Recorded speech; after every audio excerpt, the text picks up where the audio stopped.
Good morning and God bless you, comic book community. We thank the Lord for you tuning in for another episode. This is episode 35, and this is Porch Puppy Comics, where if you can't run with the big dogs, stay on the porch. I'm KJ with you this morning, and I'm glad that you're joining me for another episode of the Pickle Barrel. And we thank the Lord. As I told you, these books that I'm showing in the Pickle Barrel are books that I keep in my collection. Some of them you might have seen in a haul that I picked up, like I said, down through the last several months or so. But yet and still, they're still good, as far as entertainment value. Let's put it that way, and nostalgia. I think that's why I'm collecting now. Is basically for nostalgia because it's just books that you might have wanted to pick up, as I said beforehand in the day, and you just never did. I've got some books coming in, probably will be in maybe sometime next week, Lord bless. And they are independent books, but these are books that I had at one point that my collection was just, oh my goodness. But I mean, I collected everything and anything that looked good or sounded good to me and the art was pretty good, I picked up pretty much. So you'll be seeing those hopefully maybe sometime next week or so because the guy had them at a price point. It was all three issues and I had to get them.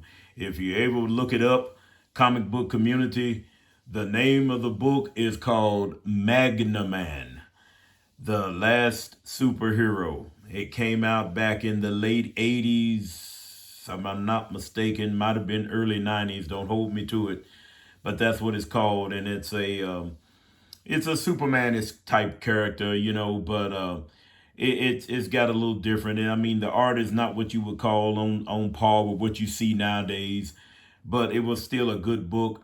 And I remembered it. I think somebody had showed it or something or other, and I picked it up and I said, wow, man, this is, I want to check this out. But again, we want you to like, share, and subscribe to the channel. I thank the Lord for, I got 46 subscribers now. I thank the Lord for all of you who have subscribed. Tell your friends, tell your neighbors, tune in to Porch Puppy, tune into the PPC, and, check out what we got. As I said, we had to stream down, streamline the channel a little bit, but I'm looking to get back up to full speed before too long. As I told you, I'm looking to do some trading with my friend, Brother Rob, here in the next couple of days or so.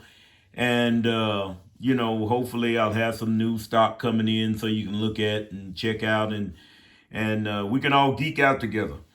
But as I told you, my collection now, I'm trying to streamline it even more to where I'm just getting what I want to get. I'm not really looking to try to get real full runs. But what I want to show you first off, and I know you're going to I know you see the two Daredevils there. We'll get to them in a minute. But on this book right here, I like to make well, I made a mistake. When I was showing the book last week, I believe it was, and I said that the art was done by Bernie Wrightson. No, it wasn't done by Bernie Wrightson. It was done by Barry Windsor Smith. He done Conan from issue 1 on up past issue, I'm thinking 22, 25. But always liked his art on Conan. But I just wanted to let you know that PPC may not know as much as some folks when it comes to comics, but I know a little something. But I just wanted to make that adjustment on there to let you know that, hey, Bernie Wrightson didn't do that book, but that's Conan number 12. And he'll be in the collection. Maybe one of these days I'll get a Conan number 1. And then we're going to go to this one. We're going to get to the Daredevils. You remember I told you on this book here on the Manhunter that this book come out and, was done by Archie Goodwin and Walter Simonson. And I like this particular book and I like the character. And I gave y'all the background on the character and everything. But unbeknownst, I told you that there was a tribute, a gold covered issue. And I had that gold covered issue. Well, I went and dug it up. And I don't have it in a bag because it is a square bound book. If you can get a good look at it there. Might be a little glare on it, but it's really the same cover almost with just a picture of Manhunter on it, but it says a special edition. And the reason it's a special edition is because Archie Goodwin had passed. And so Simonson decided that they had one last collaboration that they was working on, but Goodwin passed before they was able to put it and bring it into fruition. Simonson's wife, Louise, suggested that they do a silent issue and kind of tie up all the loose ends that with the storyboards that they had already had lined out, because Archie hadn't even wrote any plots or anything for it. And so he thought about it and he decided to do it. So this has been from the time that Louise had talked to Walter about it to the time that the book come into fruition. This book came out in 1999. And to this day, you all, I cannot tell you where I found this book. The only reason I want to try to find another issue, you can see it's got a kind of a bend to it. The spine, it's been read, y'all. It's a great book. But this is the thing right here. If you can see it at the bottom, it had a sticker on it. The book was originally $10 back in 1999. But the story in this book, it's a silent issue, a silent story, 20 pages. And I'm just going to show you, because, when Marvel done they silent run, I thought it was a good book. But this is what he called it, Manhunter, the final chapter. And it's got Tasha Al Ghul in it and everything, of course, the Batman. And the whole book is done silently. I mean, it has the sound effects and everything like that, but there is no dialogue. And the whole story was told rather well, I thought. And as a contribute, a kind of a tribute to Archie Goodwin, because him and Archie Goodwin, according to the foreword that he had wrote in here, that they was real good friends, and like I said, you like what you like. As I said, a lot of folks collect, T. Rabbit says it so many times. I like it when he says, you collect what you like. And that's the whole ideal about collecting, you all. That's the whole ideal. I came up with the ideal about the pickle barrel. And I'm just going to just show you just what KJ collects. Mr. Porch Puppy himself, what he picks up when he sees it. Take these Daredevil, for instance. Now, I might have showed these Daredevil in a pickup I did several episodes back. But like I said, as far as the last two Daredevils that I showed you back during the last Pickle Barrel, I think it was 181 and 200. These are probably about, and number 11. These are the only Daredevils that I have in my collection as of right now.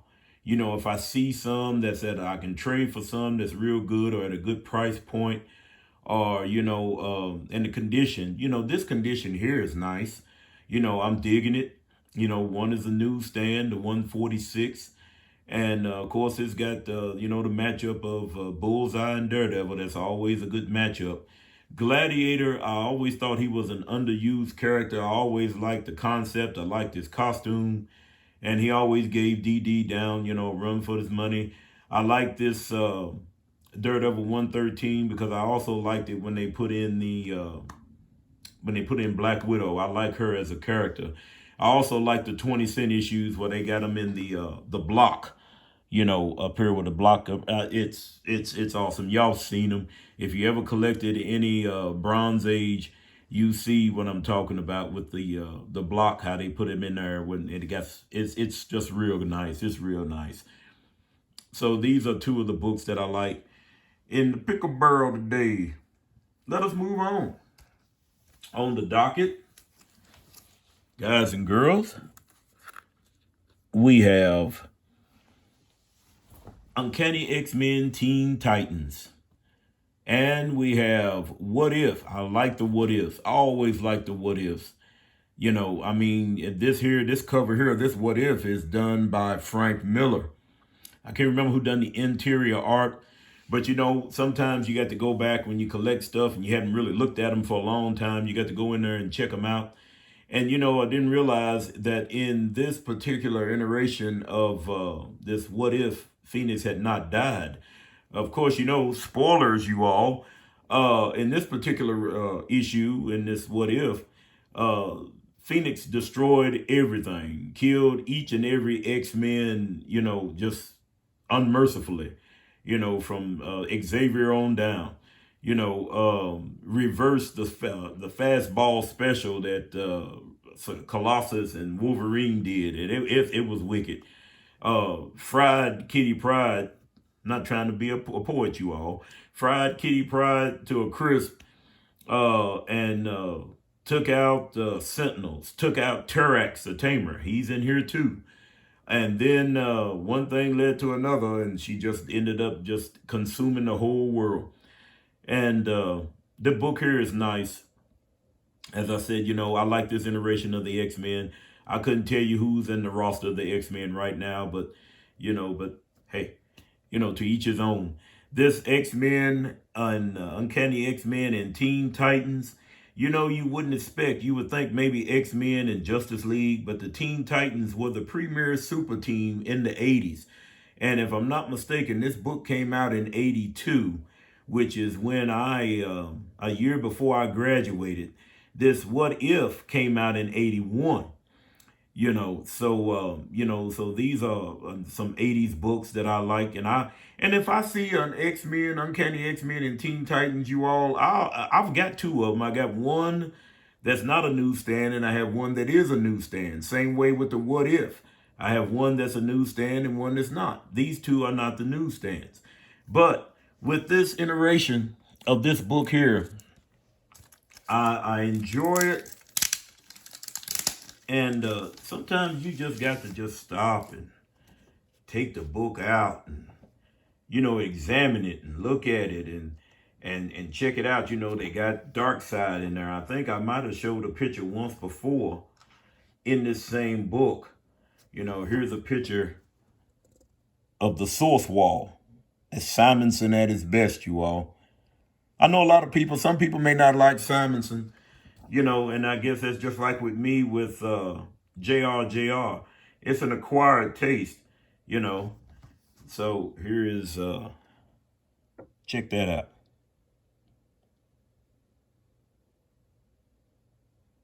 Wonderful. Let me flip this around. I don't want to bend it out too much, but check out the wraparound, you all. Fantastic. That book there is a book that I'll pick up anytime I see it in a decent condition that Porch Puppy can deal with. I'm getting picky, you all, but not to the point to where, I'm just, I'm not looking for perfection. If I was looking for perfection in the comic books, I might as well give them up, because they're not going to be worth me trying to get into. It's getting to the point now where you can't really hardly afford, finding any nice books. At least I can't anyway. Y'all might have better go at it than I do. Next on the docket, folks, in the Pickle Barrel is the Invincible Iron Man, issue 100. Love that cover. Always love that cover with him turn the girder in half. And then, of course, 126, this is creeping up on the Demon in the Bottle. I'm looking to get that particular book. In actuality, I'm looking to pick up the whole run from 115 to 130, maybe 132, 33, because of Layton's art and the way he drew Iron Man. He had a certain way he drew Iron Man that even though we knew that this man was in an iron suit, it looked so fluent. It didn't look clunky. It didn't look, and then all the different ways he had to put the suit on over the years. And Iron Man used to be one of my favorite characters at one time or another. But, I still like him, but I like the older stuff. And now I know what you're saying. Yeah, you like the older stuff, KJ. That's what you always say. And then you are absolutely right. You are right, sir. I like the older stuff. So, as we yet move on, today, comic book community, guys and girls, our scripture reading this morning will be coming from Matthew chapter 6, verses 33 and 34. Take it in, you all. It says, "But seek ye first the kingdom of God and his righteousness, and all these things shall be added unto you." 34. "Take therefore no thought for the morrow," that means for tomorrow, "for tomorrow shall take thought for the things of itself. Sufficient to say, or sufficient unto the day is the evil thereof." In other words, what he's saying in here is he don't worry. He don't want you to worry.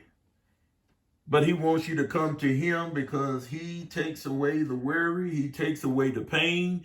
He takes away the shame. He takes away everything because he said, "Cast your cares upon me, for I care for you." This is what Jesus Christ does for us. That's what he's done for me. And I just want you to understand out there, comic book community.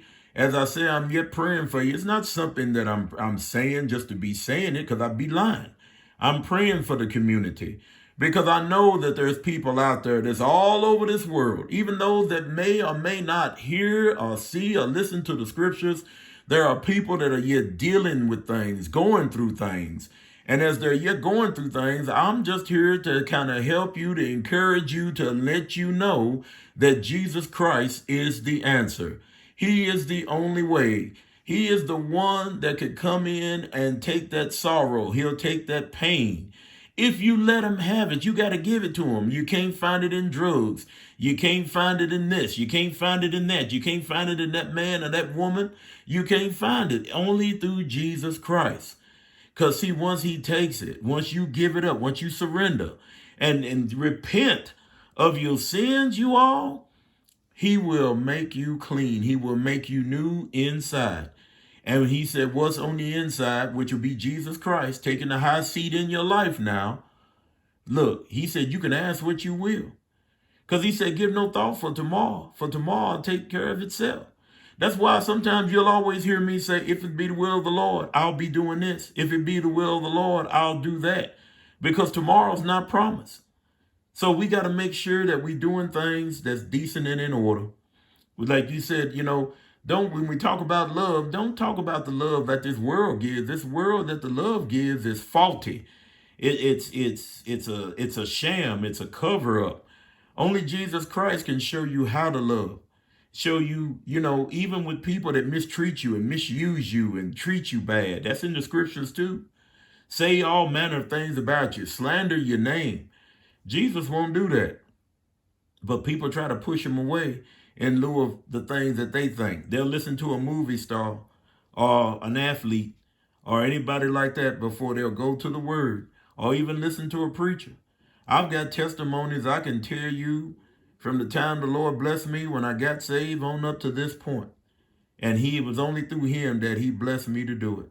And I'm just trying to pass that on to you because look, we living in a dark world, y'all. We living in a dark world. And a lot of people keep wanting to give you a false sense of security. But only in Jesus Christ is your security. That is your word and your sermon for today. And we yet thank the Lord. I can't be afraid of who I am and what I do for Jesus Christ. I can't, you all. Now, check these out. We're back to the books. Now I told you about these Batmans. I don't have a lot of Batman in my collection either as of yet. But I have Batman 477, 478, and 479. Now, if I told you beforehand that 478 and 479 and 477 was supposed to be the Clayface, the new iteration of Clayface. But the 477, this is 478. I want y'all to take a look at that, the condition on that book, you all.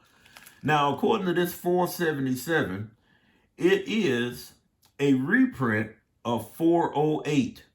This book was done by Lee Wins, Marv Wolfman, Neil Adams, and Giordano and Don Heck. Oh my goodness. And anyway, but this 477 is a reprint of Detective 408. And I said, well, I kind of figured. But I mean, I didn't know for sure, but it's still an interesting story. And it did say up there in the heading, you all, presenting a Batman classic. But, if you couldn't get into all of the 70s Batmans, you don't know what you really got a hold of. And then too, with these Batman here on the 478 and the 479, these books here were done by, if I'm not mistaken, Marshall Rogers. But, okay, here we go again. You remember what I told y'all? What did we do?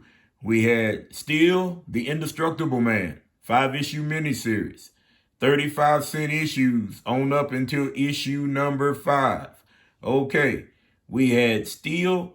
We had Firestorm, 5-issue miniseries, 1 through 5. 35-cent issues on up until issue 5. Then it jumped. I think it said something like, hey, more pages, more thrills, more this, more that. So you end up with 44 pages instead of 36. Guess what, you all? Dare I say it? Dare I show it? Yes, I will. Check that out. Batman Detective Comics 479. It jumped from 35 cents at 478 to 50 cents at 479. 44 pages, more thrills, more mystery. Even has a Hawkman backup story. Oh, just starting in this.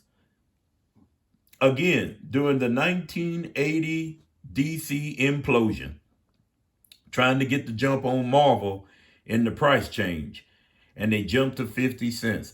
When you start digging in and doing these type of videos and different things, you start finding out a bunch of stuff, because it just makes you wonder, why in the world did they jump like that? Great day.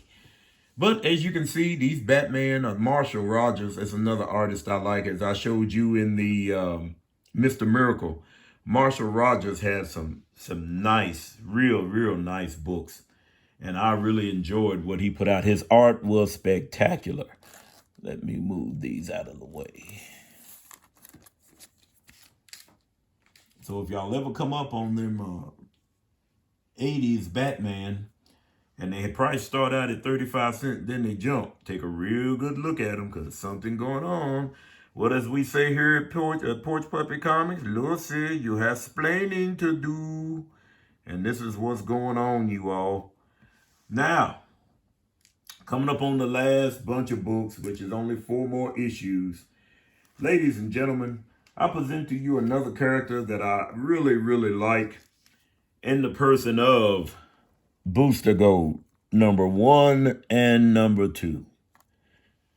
I used to have 2 to 3 issues of Booster Gold 1. I had almost a full set at one time or another. But I always liked this character. It was just something about the way it was something new, something different. At least it was to us. And if I'm not mistaken, this book came out in '86. So, Booster Gold, a gentleman from the future, decided he's gonna make his own way. A bulletproof, indestructible suit. Gave him enhanced strength. He could shoot not projectiles, but laser bolts out of it, and whatever they want to call them, force bolts. He had a Legion flight ring, and then he had his little buddy here, Mr. Skeets. Had his little buddy here that would, I guess it'd be the equivalent of Iron Man's AI. And so, Skeets and Booster Gold, they went about trying to do good. He trying to make his fortune. It's one of those where he start out with the wrong method, trying to make his fame and fortune into trying to do the right thing, not like Black Goliath did. But I had these particular books. There's been a whole lot of talk about him supposed to be getting his own TV show. We know that they done I think it was in one of the CW shows where they brought him in. Was it Legends of Tomorrow? I think, show I didn't really keep up with, but they brought him in, and I didn't like the way they brought him in. I didn't like the introduction of the character. And I guess, people say, well, look, just as long as you get him on screen, that's all that matters. But no, if you're gonna do it, let's do it right. But I think a lot of people are getting so fed up with the comic book movies and TV shows because they're trying to put them out so quick. And there's a lot of people that like them, and I haven't watched hardly any of them since they come out. But anyway, that's Booster Gold 1 and 2 and Booster Gold 3 and 4. Now, these are the only Booster Golds that I have right now. This finishes up the storyline because it's also the first appearance of Blackguard, which is this gentleman right here, which was on right there at the first issue. And the art is great in this book. What can I tell you, y'all?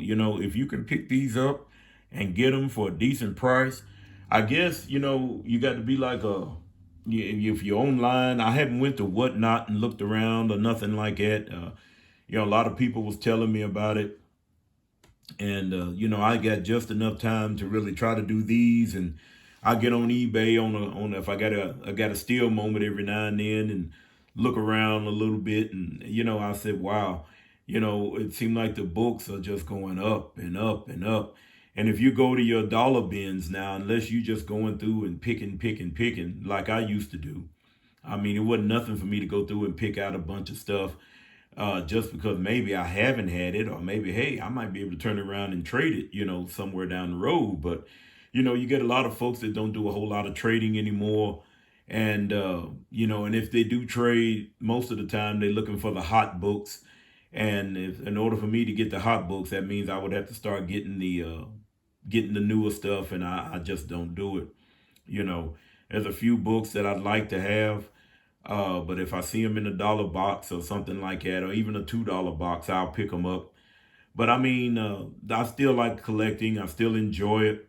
And you'll still be seeing some different things here and there on the Pickle Barrel. And just some things I'm looking for. Just some oddball things that a lot of times people would just pretty much pass over. What they say, things that we used to didn't care too much about, wouldn't give a hoot and holler about back in the day. Now people are just picking them up, and we going back trying to find them, and and I guess that makes the thrill of the hunt. I guess that's what makes you want to stay with the collecting, because I'm gonna be what they call it, transparent comic book community. Your boy over here at PPC.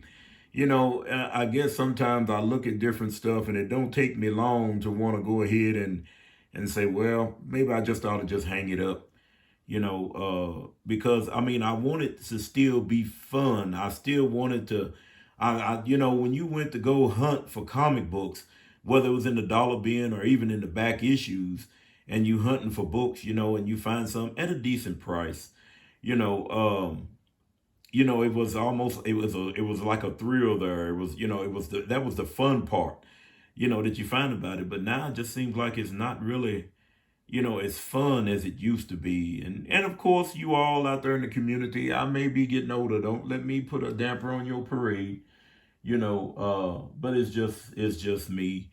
And I like, still like finding stuff, still like coming up on good deals and different things. And I watch the people and on these different channels. There's a lot of channels. I said maybe one day on the Porch Puppy channel, I'm gonna give a bunch of shout outs of folks I look at. And I can say, actually, not only with my grandson getting me started on trying to do this, but there was others that I liked and still like, that it was doing it. Lunch Money Comics. If you ever subbed him up, he's got a nice show. I like his show. I like it set up. And I said if I ever get a chance to talk to the man, I'm at to ask him. I said, man, what kind of lunches were you eating if you're gonna sit up here and buy this type of comics? But he's another good one. Pop Comics. I've been following him, even when he was back just picking up stuff. And I think that's what I really enjoyed about it, because he was picking up a bunch of stuff that things that we might have wanted to pick up back in the day. And I said, man, this guy really picks up some stuff, but he's in the mecca of where you can get the books at. You up here in New York City, you're going to run up on all kind of stuff. And, he's got a good following. I think he done a 4 hour live stream over, I think, of 1,500 comic books he was picking up and going through and sorting them out while, he was online. But he's another one. And then there was, oh my goodness. Of course, I look at Comic Tom. I like the information that he gives out. Comics with Bueller. Of course, T. Ravis. I can't leave my boy out now. There's a lot of folks out there. Silver haired, blonde age babe. I think I might have got her handle right. I might have got it wrong, but I like her content. There's a bunch of people that used to be on there. I used to keep up with the Comic Jabroni. And then, found out one day as I was going through looking for his channel that he had passed, young man. And, this is the things, you get caught up in and you look at. And, it's a lot of people putting a lot of stuff, the junkie, the comic junkie. He picks up a lot of books and different things. There's a lot of people that pick up a lot of books. And, what is it? There's one more guy, Key Comics Market Watch. I think he was the first one I've ever seen when I started watching. And I started looking to see what he was picking up and different things, And so, there's a lot of other folks out there. Like I said, I can't name everybody because some other folks' channel's not even on there anymore. Comic Vantage, I look at every once in a while. There's a lot of good channels on there. And people pick up a lot of good books. But like I said, I want you to come to Porch Puppy Comics. Check out the comic books. Listen to the scriptures. Because as I say, the two things that we say so many times when you tune in, only Jesus can fill that void in your life. Don't get it twisted. Don't think you can find it anywhere else. Only through Jesus Christ. He makes us complete. He makes us complete. I have a wife and a beautiful family, and I love him dearly. But like I said, it wasn't until I got saved and known about Jesus Christ that I truly know what love is. So I yet thank the Lord for all of you. I thank the Lord for you tuning in. Again, like, share, and subscribe. Tell the folks, we're going to have some more stuff in the pickle barrel for you to look at. And, leave comments, you all. I'm looking forward. I get a lot of thumbs up, but leave me some comments. Let me know what's popping. And the second thing that we usually say on PPC, it's nice on the porch. God bless you, comic book community. I love you with the love of the Lord. Have a beautiful day.